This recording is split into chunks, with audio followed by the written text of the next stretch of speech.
Malaysia and China extend visa-free travel agreement. 13.2 billion ringgit in potential investment from China's premier visit.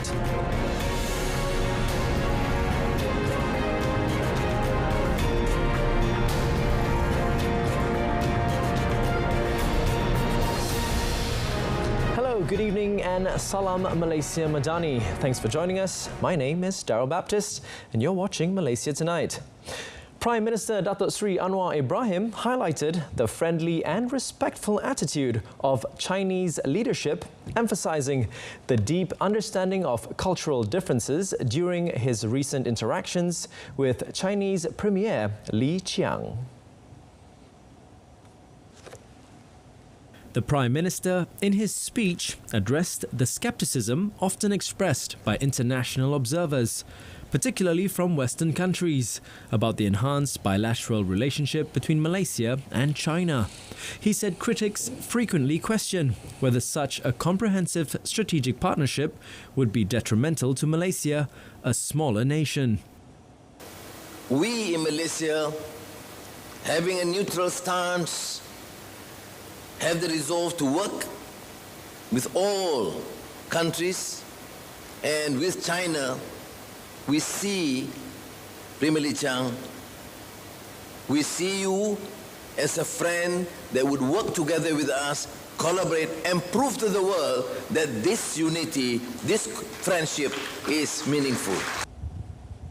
Speaking at the Malaysia-China Business Community Luncheon in Kuala Lumpur, the Premier also reiterated the mutual benefits of learning from each other and working together to improve the quality of life for the people in both countries, as well as the importance of understanding and appreciating cultural and religious differences.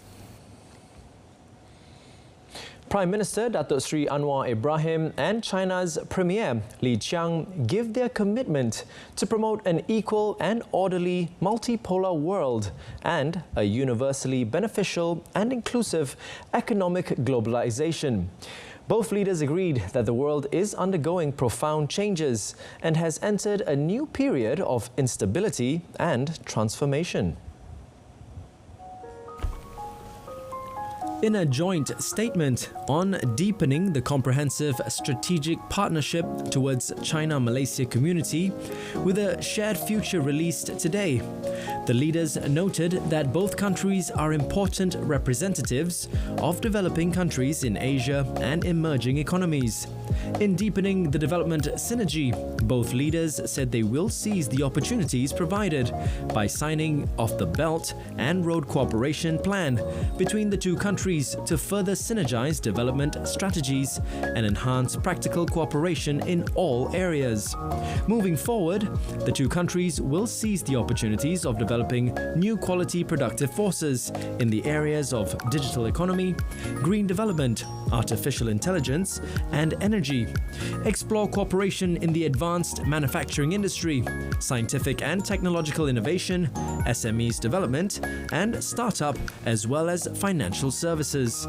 The statement also said the Chinese side is willing to import more high-quality agricultural, electrical, and electronic, halal and green products from Malaysia, while China, on the other hand, welcomes Malaysia to continue expanding exports to the country through platforms such as the China International Import Expo and the China ASEAN Expo.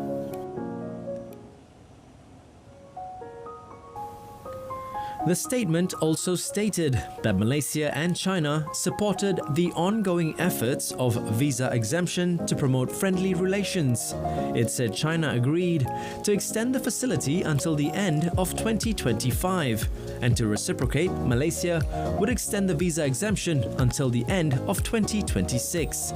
The statement stated that both sides also agreed to enhance education cooperation to a new level and strengthen cooperation on vocational education, joint scientific research, and digital education.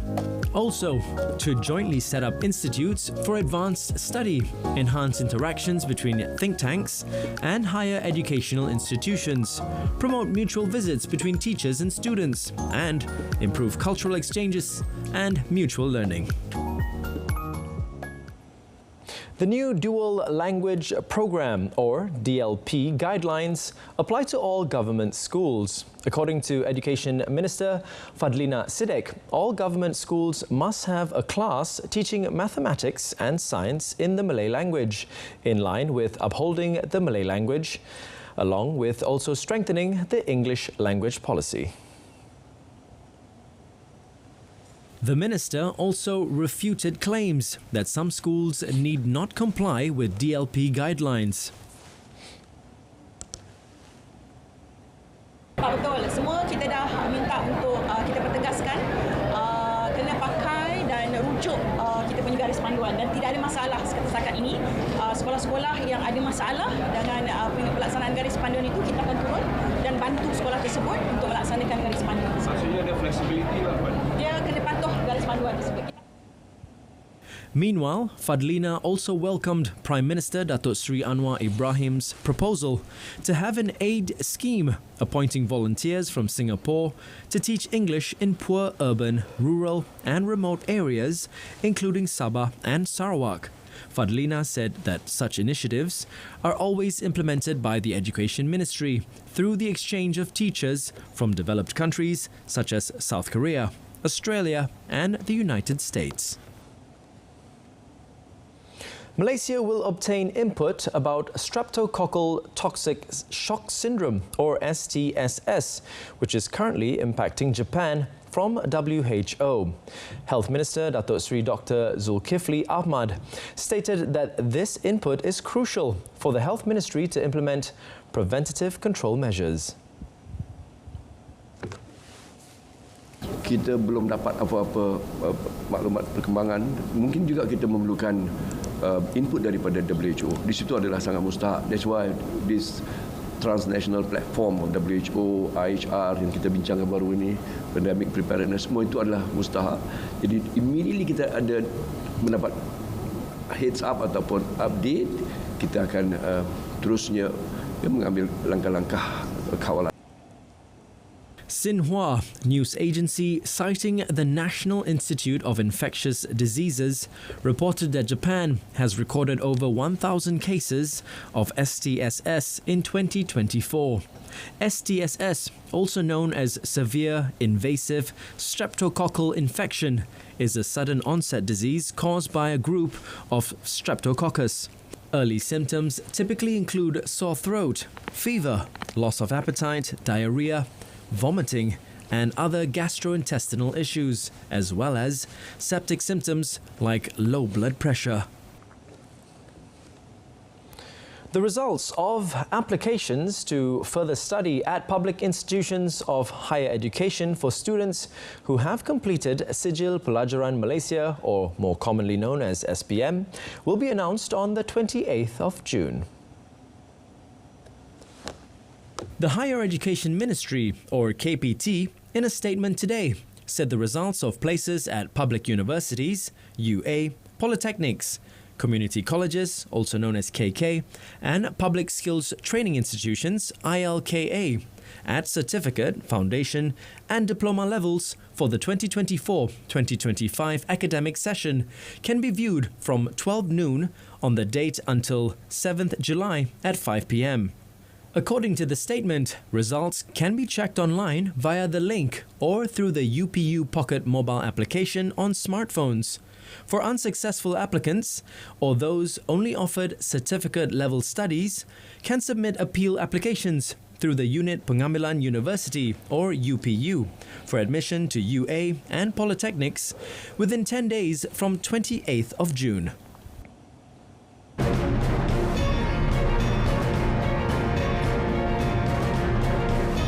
Still ahead in our business segment, durian farmers urge to go big for China market.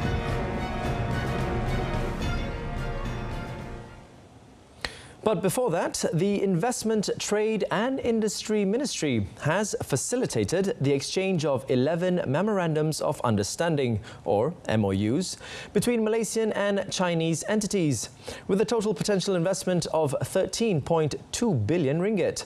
The MOU exchange took place in conjunction with the first official visit to Malaysia by China Premier Li Qiang.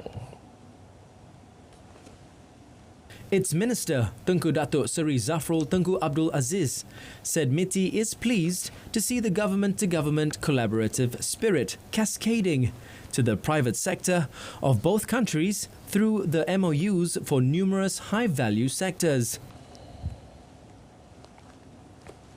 Today we witnessed the signing of 11 MOUs between Malaysian agencies, Malaysian companies and China agencies and China companies in the fields of digital, in the fields of green technologies and also in the field of banking and services. Tengku Datuk Seri Zafrul said MITI will also collaborate closely with its Chinese counterparts to explore and identify potential new areas for industrial park development under the Two Countries Twin Parks framework. The Two Countries Twin Parks is a flagship project of national-level investment collaboration and a key project that is part of the Belt and Road Initiative. The China-Malaysia Qinzhou Industrial Park in Guangxi opened in 2012 and the Malaysia-China Kuantan Industrial Park opened a year later in Malaysia. And now our story on durians. All local durian operators, especially Bumiputras, need to start growing durian on a large scale to enable it to be marketed to China in the next 5 to 6 years. Agriculture and Food Security Minister Datuk Seri Muhammad Sabu said the effort needs to start from now following the signing of the Phytosanitary Requirements Protocol for the export of fresh durians from Malaysia to China yesterday. He said the success of the signing between the two countries should be utilised because durian export is a high-value business and could raise the income of local entrepreneurs. Dan selepas ini durian boleh diekspor terus ke negeri China serta mengikut peraturan lesen dan sebagainya.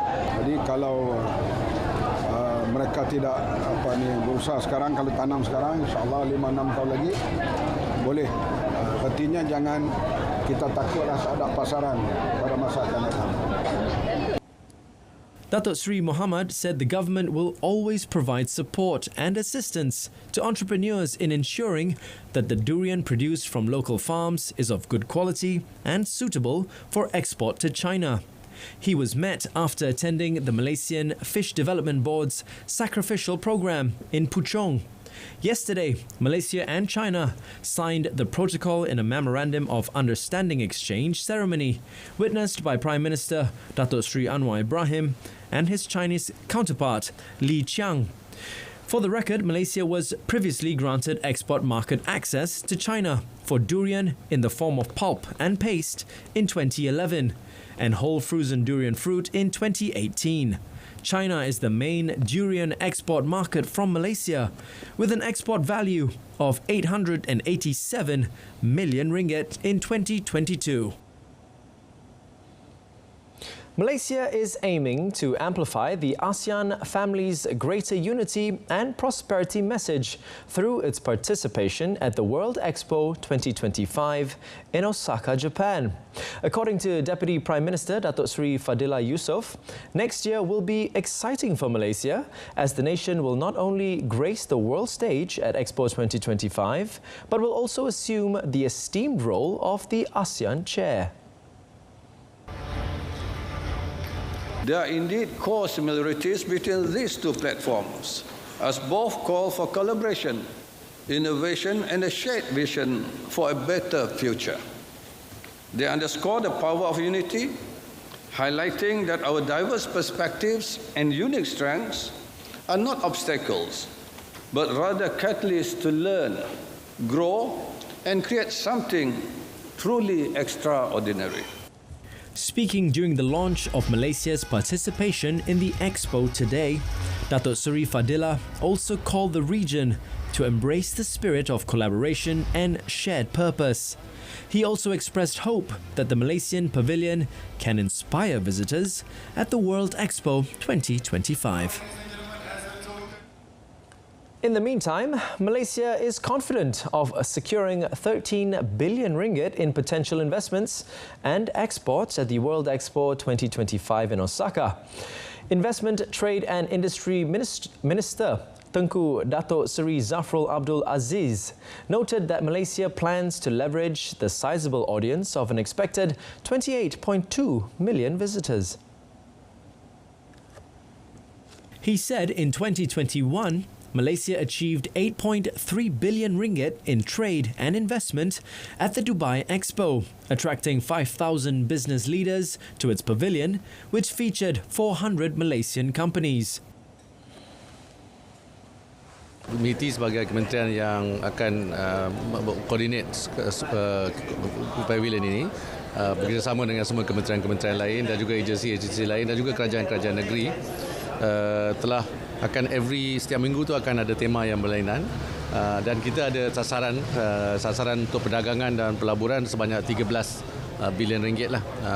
Ada 162 negara yang terlibat dalam Expo Osaka kali ini dan kita nak memastikan pavilion kita dapat menarik banyak pengunjung-pengunjung untuk lebih memahami apa dari segi our strength as a country. During the Expo from 13th April to 13th October 2025, a series of on-site themed weeks, exhibitions and dialogues will be organised at the Malaysian Pavilion to serve as catalysts for positive change. A total of 161 countries and 9 international organisations have confirmed their participation to date. The benefits of major foreign investments into the country should be reflected in programs and initiatives implemented for the people. Communications Minister Fahmi Fadil said the influx of investments also proves that Malaysia has a stable investment environment and is an attractive destination for foreign investors. He said this also requires the participation of the people so that they benefit from initiatives introduced as a result of foreign investments, such as the MCMC Microsoft AI Tech, Skills for AI-Enabled Economy Program. Tapi kalau kita perkatakan nilai pelaburan yang besar tanpa kita mencerminkan apakah kebaikan dan manfaat pelaburan-pelaburan ini kepada rakyat biasa, bagi saya tak cukup jalan cerita itu. Maka kehadiran kita, tuan-tuan puan-puan, sekali dengan rakan-rakan dari Microsoft dan MCMC hari ini adalah bukti bahawa kita perlu menterjemah ayat-ayat pengumuman besar, angka-angka tentang kemasukan pelaburan dari erti kata kebaikan dan manfaat kepada rakyat. Fahmi was speaking at the launch of the MCMC Microsoft AI Tech Skills for AI-Enabled Economy Program in Kuala Lumpur. MCMC Microsoft AI Tech is a capacity-building program in artificial intelligence, resulting from a collaboration between the Malaysian Communications and Multimedia Commission and Microsoft Malaysia. At the event, Fahmi also witnessed the signing of a Memorandum of Understanding, or MOU, between MCMC and Microsoft Malaysia, aimed at exploring the socio-economic benefits of AI, including efforts to prepare the future workforce with AI knowledge and digital skills, as well as the adoption of Microsoft software. Taiwan-based copper-clad laminate manufacturer Elite Material Corporate Limited, also known as EMC, is investing 900 million ringgit to set up Penang Science Park North facility. Pulau Pinang Chief Minister Chow Kon Yao said EMC's investment solidifies the state's position as a high-impact economic hub nationally and regionally.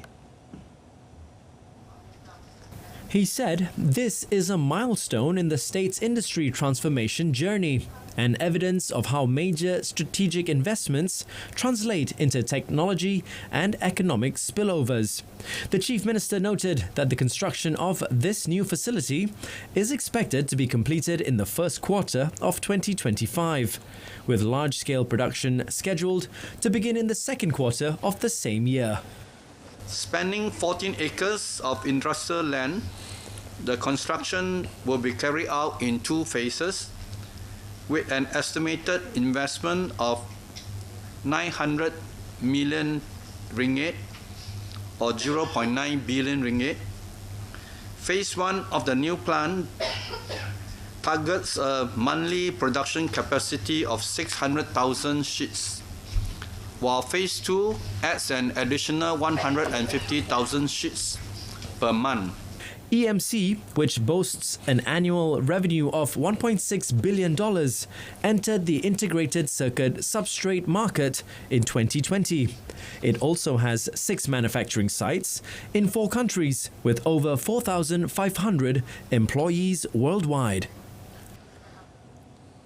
RHB Investment Bank Berhad has upheld its projection for Malaysia's gross domestic product growth and inflation rate in 2024, forecasting 4.6% and 3.3% year-on-year respectively. In a note, the bank said based on the recent Bank Negara Malaysia's Sasana Symposium 2024, it inferred 3 key findings, including a robust outlook on the country's GDP growth and the ringgit for the year. The bank's research arm also noted that the panel session on the ringgit, bonds and the equity market highlighted that the local currency is expected to strengthen, as the United States Federal Reserve would likely reduce the federal funds rate by end 2024. In the meantime, Bank Negara is actively engaging with the corporates to repatriate foreign currency funds and attract fund flows into the market to stabilize the ringgit. Furthermore, it stated that the export recovery is expected to gather momentum, supported by the global technology upcycle and continued strength in non-electrical and electronic goods. On the domestic front, its economists noted that continued employment and wage growth would support household spending.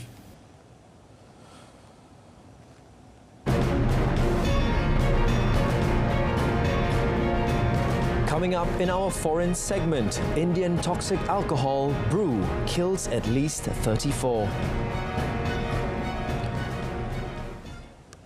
But before that, the United Nations Commission of Inquiry, or the COI, said the Israeli military are carrying out the extermination of Palestinians, adding that perpetrators of abuses in the conflict must be brought to account. COI Chief Navi Pillay repeated findings from a report published last week that both Hamas and Israel have committed war crimes, but said that Israel alone was responsible for the most serious abuses under international law, known as crimes against humanity. She said the scale of Palestinian civilian losses amounted to extermination. We found that the immense numbers of civilian casualties in Gaza and widespread destruction of civilian objects and infrastructure were the inevitable result of an intentional strategy to cause maximum damage, disregarding the legal obligations of distinction, proportionality, and adequate precautions. Israel's air and ground offensive has killed more than 37,400 people. Pillay said the COI is sharing its evidence with the International Criminal Court and International Court of Justice, but had so far faced obstruction from Israel.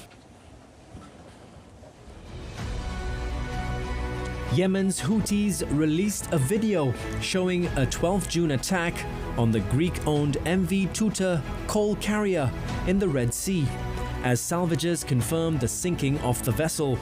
According to sources including maritime security companies and the United Kingdom Maritime Trade Operations, the Tutor was struck with missiles and an explosive-laden remote-control boat and had been taking on water. The sinking of the Tutor would mark the second sinking of a commercial vessel targeted by the Houthis since November, in what they say are attacks in solidarity with Palestinians in Gaza. A batch of toxic illegal alcohol in Tamil Nadu, India, has killed at least 34 people, with more than 100 others rushed to hospital. Chief Minister M.K. Stalin said the deadly mix of locally brewed arak drink was laced with poisonous methanol. Arrests have been made over the deaths and warned such crimes ruin society and will be suppressed with an iron fist. State Governor R.N. Ravi was deeply shocked at the deaths, adding that many more victims are in serious condition, battling for their lives. Tamil Nadu is not a dry state, but liquor traded on the black market comes at a lower price than alcohol sold legally. We now move on to our sports segment, where the national football team, Harimau Malaya, have climbed 3 rungs in the latest FIFA rankings to be placed 135th in the world. According to the FIFA's official website, the team under the tutelage of Kim Panggon gained 13.04 points in the latest update today, for a total of 1,107.58 points to climb up from 138th place held since April. The latest improvement was contributed by a 1-1 draw against Kyrgyzstan and a 3-1 win over Taiwan in the 2026 World Cup 2027 Asian Cup second round qualifiers earlier this month. The 2022 World Cup champions Argentina, runners-up France and Belgium kept their top 3 positions, while Brazil overtook England for 4th place.